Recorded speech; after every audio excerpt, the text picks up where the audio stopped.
Bom, são 3 horas e 7 minutos. Eu quero chamar o Mário Goulart, ele que é analista, também criador do canal O Analisto, está aqui conosco. O Mário Goulart, seja muito bem-vindo. Desta vez não está no Alasca, né, meu caro? Boa tarde para você. Não, retornei do Alasca, estava lá, latitudes bem altas, mas estamos de volta, né? E boa tarde para vocês, boa tarde para o pessoal que está nos assistindo, boa tarde aí para a equipe BMC, tudo bem? Bem interessante o negócio do setor de educação hoje. Pois é, Mário, inclusive eu queria repercutir contigo, né? Logo depois da eleição do presidente Lula, a gente lembra, né? Sempre existiu aquele burburinho, poxa, alguns setores podem se sair beneficiados, reviver Minha Casa Minha Vida, reviver FIES, reviver o plano de aceleração do crescimento, enfim, uma série de programas que acabaram injetando, né, muito crescimento econômico no Brasil e também dinheiro em algumas companhias poderiam ser revitalizados. O FIES deve sair esse mês, pelo menos uma sinalização de como ele vai ser. E isso já afetou, ou pelo menos já trouxe, um movimento para a Bolsa. Como que você vê essa situação, reedição, né, do FIES? O que a gente pode tirar aí de repente, um copo cheio, um copo meio cheio desse programa? Bom, eu sou bastante crítico desse tipo de programa. Eu acho que eles, em termos de crescimento da produtividade do país, eles agregam muito pouco, na verdade. Se ele fosse alguma coisa mais orientada ao STEM, né, Science, Technology, Engineering, Mathematics, ciência, tecnologia, engenharia e matemática, talvez isso trouxesse aí uma possibilidade maior de crescimento da produtividade. Hoje o Brasil tem um problema muito sério, que é a produtividade do país, que não avança nada. Mas isso aqui é uma digressão sobre a qualidade do programa. Do ponto de vista de quem vai investir, de quem está interessado em investir nessas empresas de educação, bom, elas são empresas extremamente endividadas, né? Olha que os dados financeiros das empresas, eu estou olhando aqui para 4 delas. A Cogna, ela tem em caixa 1,5 bilhão e 7,6 bilhões de dívida. A Edux tem 1,1 e 5,3 bilhão de dívida. A Ser Educacional, que é menorzinha, 220 milhões de caixa e 1,7 bilhão de dívida. A Ânima também, essa talvez seja a melhor do setor aí, 1,3 de caixa e 5,5 de dívida. Todas elas operando com margens extremamente apertadas, até sendo muito por influência desse custo de capital, né? Então elas têm, eu vou olhar aqui na Cogna, último ano, 31% de margem operacional, margem EBITDA, e 3,3% de margem negativa. 3,3%. A Educ, 31,8%, quase 32% de margem operacional, 1,5% de margem positiva. A Ser, 35,8%, 1,8% de margem positiva. A Ânima, aqui que a gente falou, 29,7%, 0,2% de margem positiva. Então, são empresas que estão profundamente pressionadas aí por sua questão de dívida. Então isso deve acalmar, tanto que essas empresas sofreram demais, né? A gente pega aí, elas sofreram primeiro por conta da pandemia, depois por conta ou primeiro por causa da inadimplência, que começou já desde a crise de recessão que nós tivemos no Brasil a partir de 2015, como também por conta da pandemia, onde as escolas fecharam. Então você pega aí uma Edux, ela veio no final de 2019 do patamar de R$60 por ação para 6,5. Agora ela praticamente triplicou de março para cá. Vamos olhar a Cogna também, que é uma que mexe muito com as emoções aí do mercado. É uma empresa que chegou a valer quase em torno de R$12 em 2019 e caiu para perto de R$3, R$3,15.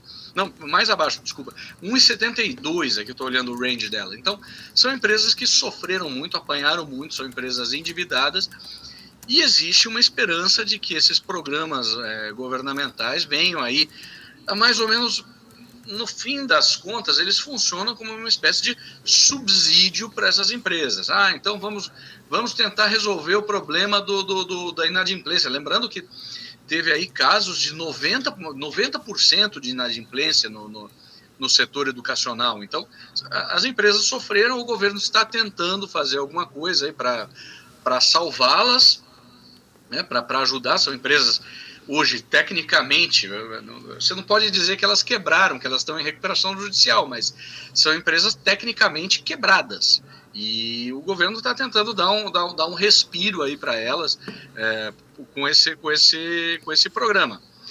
Como vai funcionar? Se vai funcionar, se o governo vai conseguir segurar a onda nisso aí, lembrando que a gente tem hoje uma situação fiscal muito apertada, então esse subsídio ele compromete o fiscal, ele compromete macroeconomicamente o país.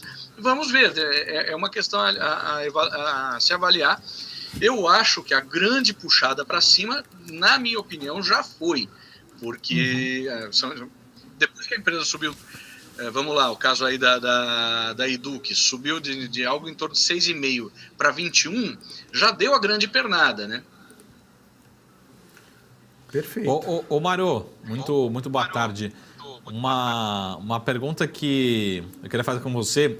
Como você falou assim, a gente tem várias críticas, talvez alguns elogios, não sei se é na mesma proporção que a gente viu o FIES lá atrás, mas se você fosse passar um recado para o governo, assim, o que poderia ser melhorado, na sua opinião? Porque acho que um ponto que a gente tem em comum, né, pelo menos é um consenso, que a gente precisa fazer investimento em educação no país, que a gente está muito defasado, enfim, são vários índices que mostram isso. Mas olhando para o FIES também, né, como você falou, temos alguns pontos de crítica. O que você levaria, e até para o impacto também nas empresas de capital aberto, né, nas empresas listadas, mas o que você levaria de propostas até para ter uma linha de financiamento, mas que fizesse sentido na parte fiscal, na parte de educação da população, trazer um maior nível de graduação, né, da população. Enfim, o que poderia ser melhorado nesse novo modelo desse FIES que pode ser apresentado?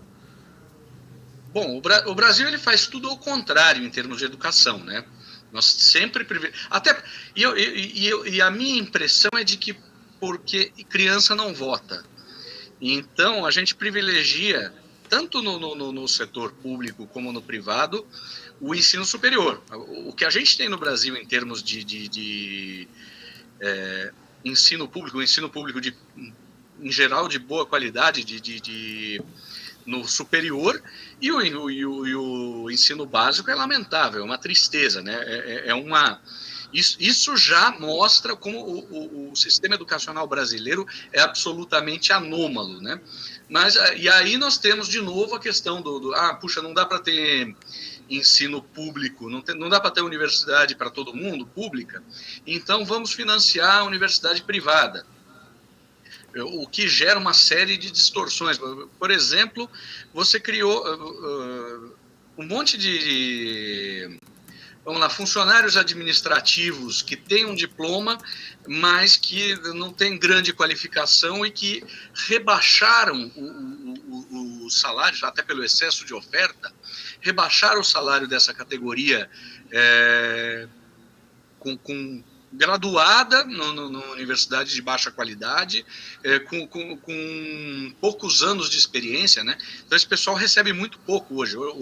Hoje eu diria para um jovem com poucos recursos que ele fosse atrás de um curso técnico para virar um operário qualificado, um torneiro mecânico, um soldador de primeira linha, em vez de gastar tempo tentar tirar o diploma de doutor numa faculdade mambembe, mas tudo bem.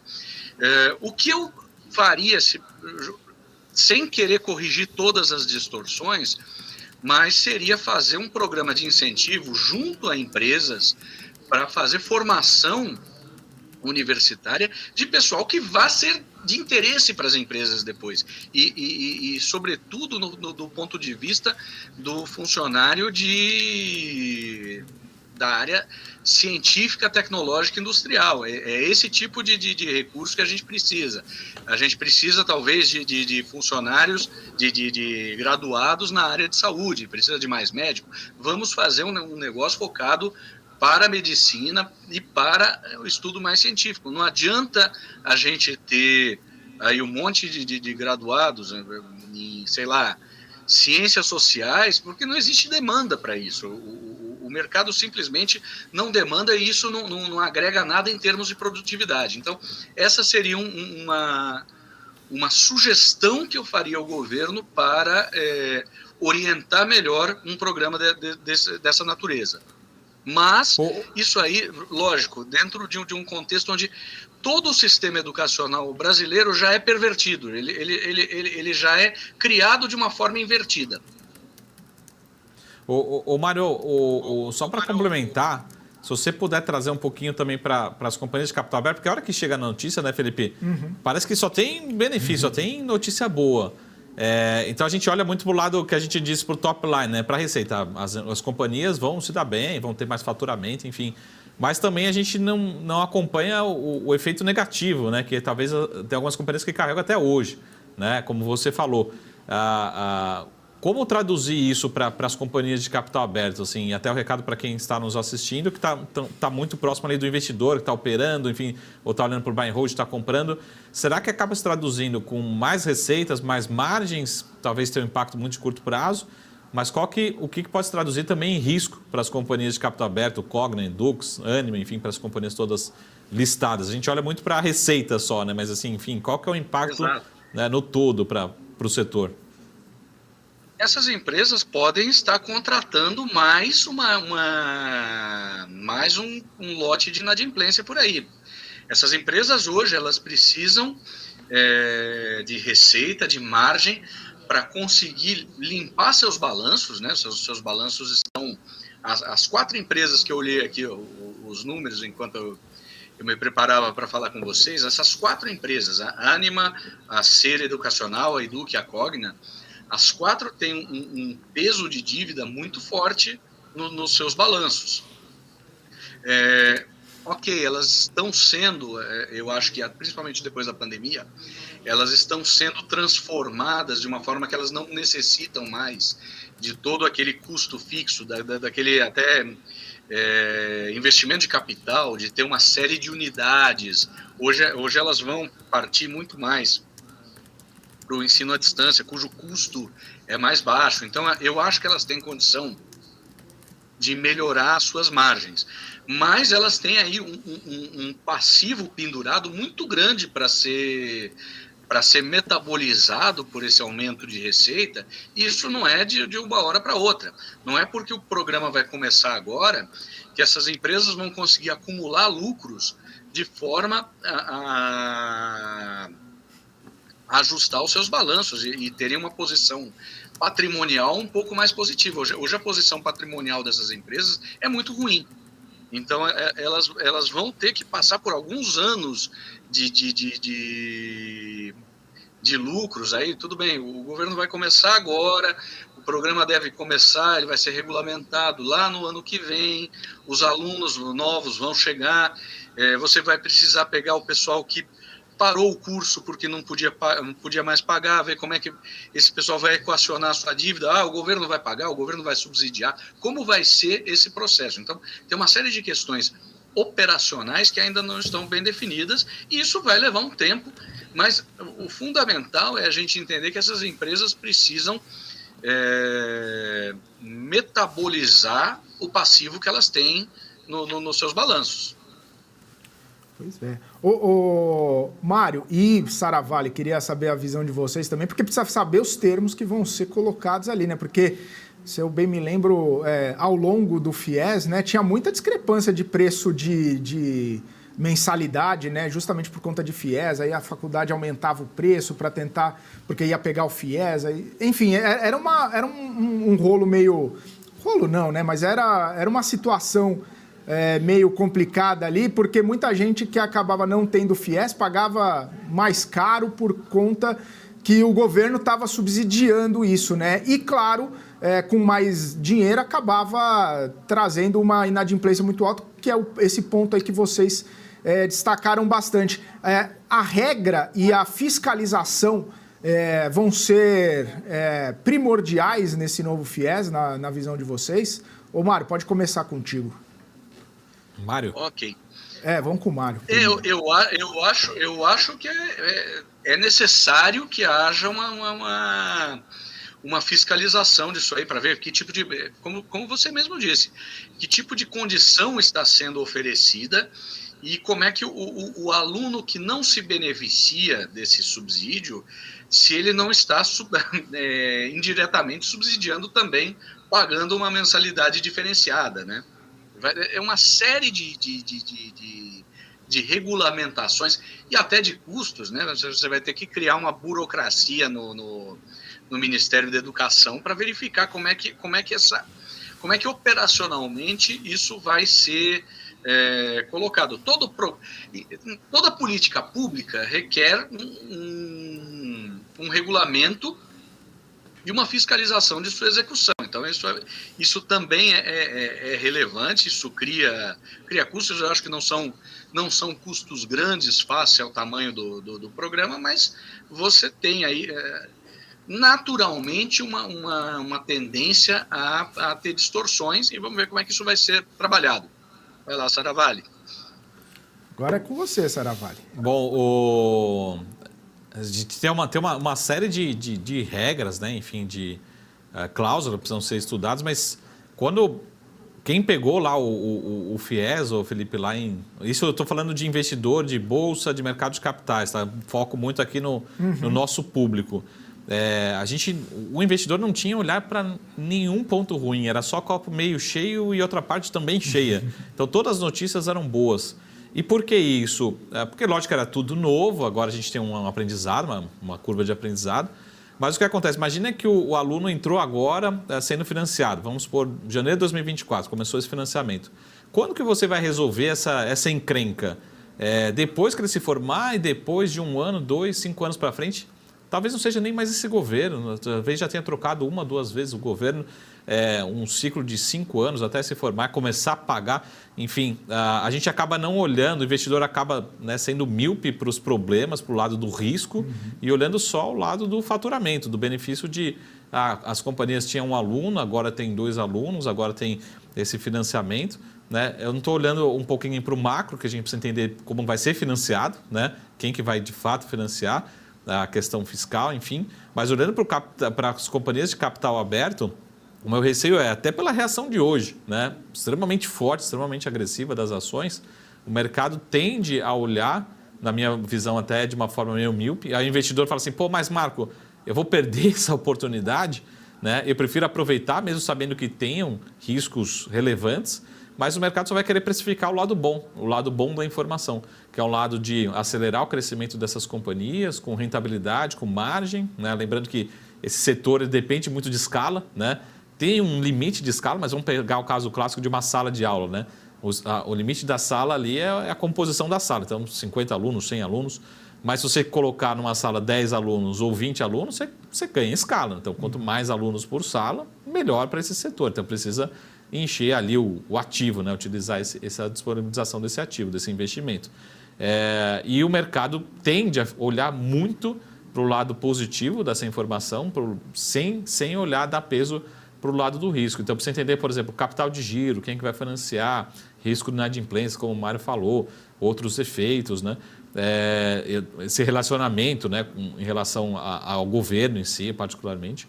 Mas é lógico, acho que olhando para a reação de hoje, o mercado vai começar a fazer conta do que pode ser, né, talvez esse futuro FIES, olhando para o FIES anterior. E isso foram vários anos, Felipe, não foi assim 1 mês, 6 meses, 1 ano, foram vários anos em que não se falava de outra notícia, né, como se o Ibovespa fosse só setor educacional, né, o Mário?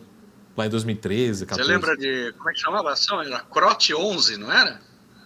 A Croton. Acho que era CROT 11, era a Croton, que era a precursora aí da Cogna, né? Ela subiu. Eu lembro que do IPO até o máximo, acho que ela chegou a multiplicar por 10 o valor da ação, um negócio assim. O pessoal realmente só via o lado positivo e ela só subia. Só que o pessoal não viu o passivo sendo criado, né? Uma série de investimentos. Quando a empresa, em um momento, tem muito dinheiro no bolso, ela começa a fazer investimentos duvidosos. E quando o ânimo e o entusiasmo são generalizados, momentos de muito otimismo acabam fazendo, e alguns anos de histórico bom, acabam fazendo alguns gestores tomarem algumas decisões até de certo ponto vamos chamar de imprudentes. O pessoal começa a se empolgar demais e começa a investir em regiões que não são tão lucrativas. Não, precisamos ter uma presença nacional muito abrangente. E então começa a fazer alguns investimentos menos positivos. Isso aconteceu bastante. Depois, quando eu acho que o pessoal só se foi perceber ali o que estava acontecendo já no auge da recessão que aconteceu lá no governo da Dilma. Depois percebeu pior com o Covid, né, que aí realmente degringolou a situação das empresas de educação, mas tem uma série de atividades de investimento que elas são feitas sem muita reflexão e acabam pegando. Isso, você pode ter esse efeito agora também.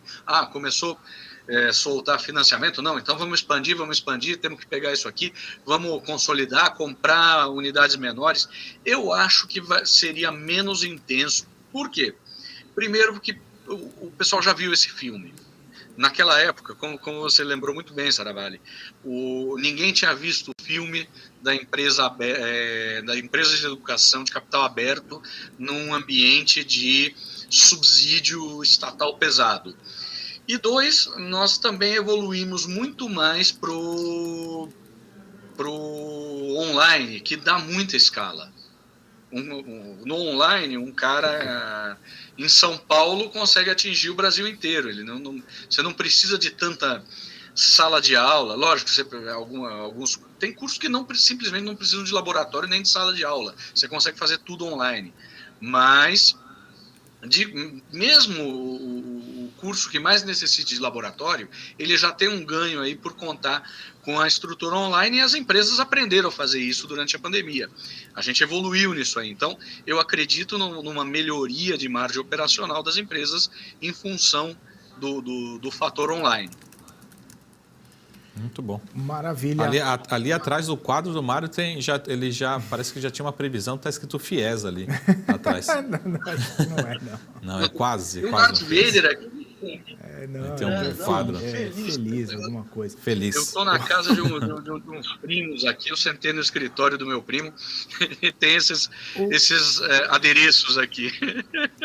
Ô, Mário, eu gostei mesmo eu queria fazer uma pergunta pro Marco, né? Porque, assim, até alguns minutos atrás, a gente não falava de novo FIES, a gente não tinha nenhuma dessa expectativa em torno de um programa governamental para subsidiar ou estimular o setor de educação. No entanto, a gente já vinha vendo algumas casas, alguns analistas falando do setor. Tanto é que eu estava até monitorando as empresas e de alguns meses para cá, 2, 3 meses para trás, elas já começaram a pegar um impulso ali, né? Experimentar também os benefícios desse ralizinho que a Bolsa teve. Claro, por conta de queda de juros, melhora do cenário econômico e tudo mais. Antes da gente falar de FIES, o que sustentava esse ímpeto ou esse ânimo do setor educacional? Porque agora tem um novo fato, né? Tem um fato novo aí que pode sustentar uma melhora ainda maior. Mas o que se falava antes, Saravalli, sobre esse setor para sustentar esse ralizinho? Porque vários setores acabaram tendo essa alta, essa pernada que a gente chama, né? Mas o setor educacional foi um também que teve ali seus dias de glória, né? O setor em si ele tem uma correlação muito grande com o ânimo, né, com o ambiente econômico. Então, de novo, a economia real não mostra muito isso, mas o mercado financeiro querendo antecipar um pouco dessa melhora do ambiente econômico. Então, olhando para o FIES, o que faz o FIES, né? Então, a população para procurar, né, principalmente tem um efeito muito ligado à graduação, né, a ensino superior, a gente precisa ter um ambiente que as pessoas tenham geração de emprego, então isso que é importante, que acaba sendo determinante, que a gente de certa forma tem no Brasil, ter um ambiente que essa geração de emprego, esse trabalhador vai ficar por 3, 4, 5 anos ao longo da sua graduação. Também não adianta nada você ter um emprego que você tem o risco de perder esse emprego daqui a 3, 4 meses, senão você não começa um ensino superior, você vai ter que ficar pagando ele por 3, 4 anos ao longo da escola. E um ambiente também que uma parte disso pode ser financiado, né? Então, com a expectativa de queda de juros, você vai criando um ambiente melhor para as empresas muito ligadas ao ensino superior. Então, foi uma soma de fatores. E lembrando também que, mesmo as companhias avisando, alertando, parece que o setor sofreu muito radicalmente durante a pandemia, mas o pior ficou para trás. Elas estão sinalizando que, principalmente, o segundo semestre tende a ser um período melhor.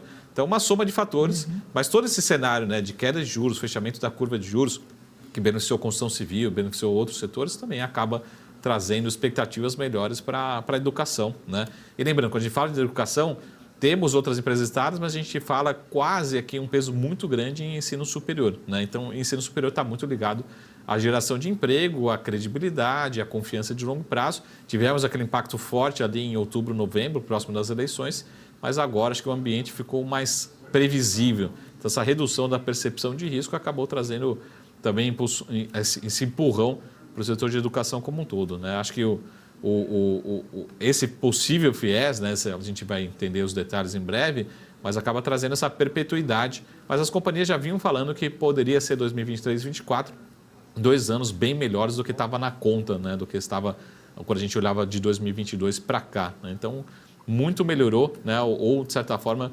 ficamos num cenário bem menos radical do que a gente vinha vendo em 2021 e 2022 particularmente. Perfeito, Marcos Saravalli. Comentários, Mário Goulart? Lembrando que essas empresas tiveram, eu estava até lembrando disso aí, na época o pessoal chamava de pacote Lula. Vocês lembram? Exato. Tinha o pacote Lula, tinha o pacote Lula e o pacote Bolsonaro, e essas empresas elas já experimentaram um pequeno ralizinho ali em setembro, outubro, novembro. Depois veio aquele balde de água fria que o pessoal percebeu que o governo não vinha, todo mundo esperava ali naquele momento um Lula 3, né?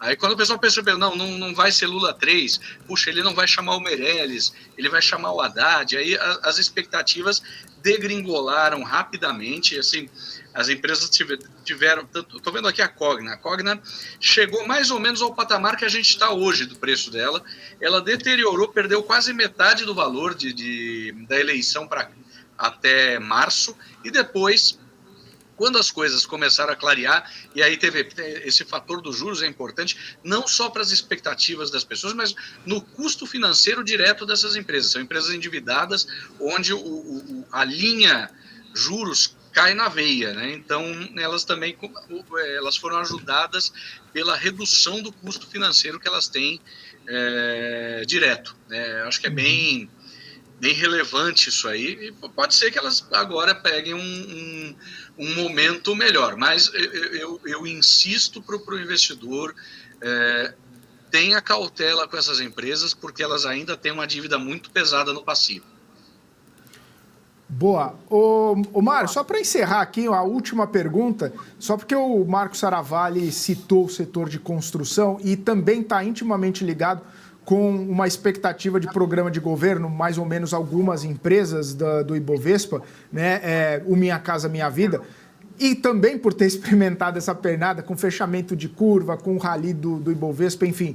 Como que você está vendo esse setor? O que você pode falar para a gente de setor de construção? Segue nesse ambiente um pouco mais otimista daqui para frente, ou alguns prêmios já foram queimados e não tem muita coisa para crescer nesse curto prazo? Eu acho que ainda tem um espaço aí, vai depender muito do governo operacionalizar esses programas de Minha Casa Minha Vida, as empresas conseguirem se acertar bem com eles. A situação é bastante análoga à das empresas de educação. São empresas que sofreram muito, que ficaram com... Salvo uma ou outra, tem algumas empresas que não, mas o mercado é bem variado aí, né? Você tem desde uma... Pegar aqui, acho que um extremo aí do alto padrão, a Lave, né? Que está em uma ponta, e aí você tem uma tenda, uma MRV na outra ponta do espectro. Então, você vai ter aí vai ter que olhar, acho que quase individualmente, como essas empresas serão afetadas por um programa tipo Minha Casa Minha Vida. Eu lembro bem da MRV e da Tenda nesse mercado, ver como é que elas estão de endividamento. Vou até dar uma olhadinha aqui, deixa eu pegar rapidinho aqui os valores de endividamento dessas duas, só para ter puxa, só um minuto que eu vou abrir aqui, mas são empresas, são situações análogas, são empresas que tiveram um entusiasmo muito grande durante muitos anos, depois sofreram com recessão, sofreram com endividamento e juros, ganharam bastante. Quando elas conseguem operar bem, elas têm margens espetaculares. Deixa eu ver aqui a Tenda. Olha só, a Tenda tá margem negativa, um endividamento pesado. Deixa eu ver a MRV 3. Fazia tempo que eu não olhava diretamente os números delas. São empresas que eu não olho muito. Também, MRV, margem negativa, tem caixa, mas tem uma dívida, uma caixa de 2,5 bilhões para uma dívida de 8 bilhões. Então, são empresas que vão precisar de, consistentemente, movidas por esses programas de subsídio, elas vão precisar gerar caixa para fazer face ao seu endividamento, acertar suas margens para aí ficarem interessantes. Só que, obviamente, o mercado vive de expectativas, né? Então, a partir do momento que o pessoal, puxa, Lula ganhou, ele vai tentar trazer de volta aí os programas que foram marca das suas primeiras gestões, né? O Minha Casa Minha Vida, os programas educacionais. A gente vai ver também essa movimentação com as empresas. Não tem tanta empresa de infraestrutura grande na Bolsa Brasileira. As grandes construtoras sempre foram de capital fechado, fora um ou outro negócio, por exemplo, a Queiroz Galvão, engenharia de petróleo, que acabou virando Enalta, né? Enalta, acho que ela virou, Enalta. Uhum. Mas você vai ter esse mesmo movimento a hora que o pessoal começar a falar em PAC. Não, vamos sair fazendo rodovia, ferrovia por aí. As empresas que estiverem posicionadas para participar desses projetos vão inicialmente sofrer um momento de muito entusiasmo. Mas precisa ver se no longo prazo isso aí vira realidade, se o governo consegue sustentar isso aí. O Brasil de 2023 não é o Brasil de 2003, que tinha um momento aí superavitário e uma China crescendo e conseguindo financiar, crescendo a níveis acima dos 10% ao ano, conseguindo estimular esses investimentos no Brasil, que, convenhamos, também não deram em muita coisa. Se você pensar no que ficou pronto do PAC, a gente vai olhar que ficaram um monte de esqueletos aí abandonados pelo Brasil. Então, são empresas que têm uma situação financeira complicada, hoje estão com problemas de margem operacional e líquida, né? E precisarão de muito tempo de subsídio até voltarem à normalidade. Perfeito. Mário Goulart, agradeço muito sua disponibilidade de estar aqui com a gente nessa tarde de terça-feira. Ótima tarde, ótima semana para você. Até uma próxima. Um forte abraço. Muito obrigado. Um grande abraço para vocês. Meu abraço também para a equipe aí no background da BMC, que sempre me recebe muito bem por aí. Boa tarde aí para os espectadores. Quem quiser dar uma olhada nos nos meus expressos do analista toda manhã no Instagram e no YouTube. De vez em quando eu faço alguns outros conteúdos, mas o Expresso sai religiosamente toda manhã, um dia ou outro que eu falo que eu estou em trânsito, mas o Expresso sai. Um grande abraço para vocês e uma ótima tarde.